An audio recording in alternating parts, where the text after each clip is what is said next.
Bismillahirrahmanirrahim. I recorded this footage more than a month ago in the middle of Ramadan. There was a protest in our neighborhood, and protests in our neighborhood are actually very rare. This one was against the coup, calling people to join the sit-in in Rabat. Obviously, it was before the massacre happened in Rabat.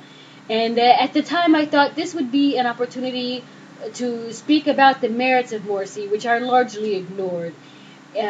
Because the media rather just portray him as a failure or a president who made so many horrible mistakes and that people had to rise up against him. But really, he did many good things, such as improve the agricultural industry, increasing wheat production, and bringing in foreign investors, mainly from Japan and Turkey, and giving rights to many Egyptians who had been denied their rights, such as the people in the Sinai Peninsula, who under Mubarak were denied citizenship and denied the right to own the land that they lived on.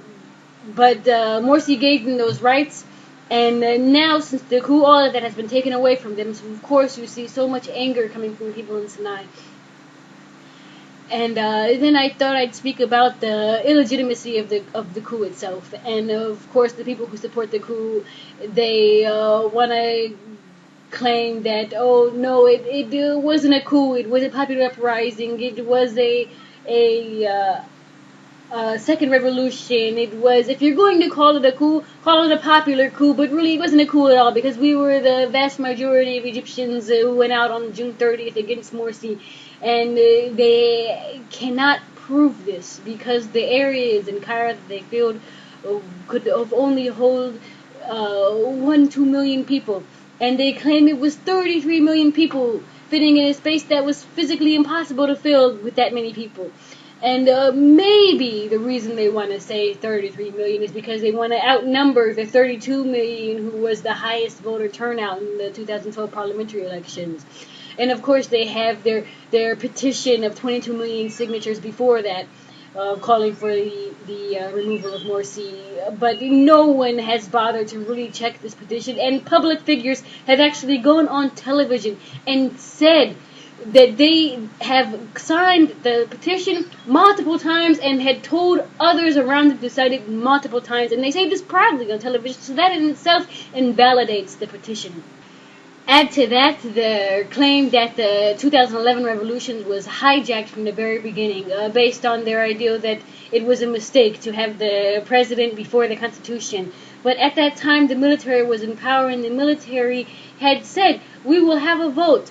Do you want the presidential elections to come first, or do you want the Constitution to come first? And the people who voted on the presidential elections to come first won that vote, and even that was decided democratically, yet they still rejected. I thought I would also speak about the peaceful movement itself, and the fact that we are unarmed civilians and we're not terrorists like the Egyptian government accuses us of being, and we have a real reason to be angry at the fact that there was a coup in our country.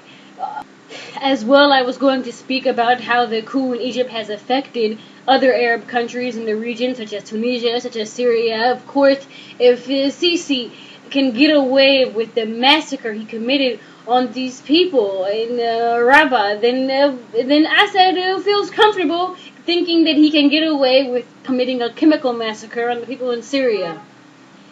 I just wanted to bring back this video and this moment of when we were so optimistic and so hopeful and so confident in the success of the peaceful movement. And even though our citizens have been destroyed, these marches are still going on across Egypt. Alhamdulillah.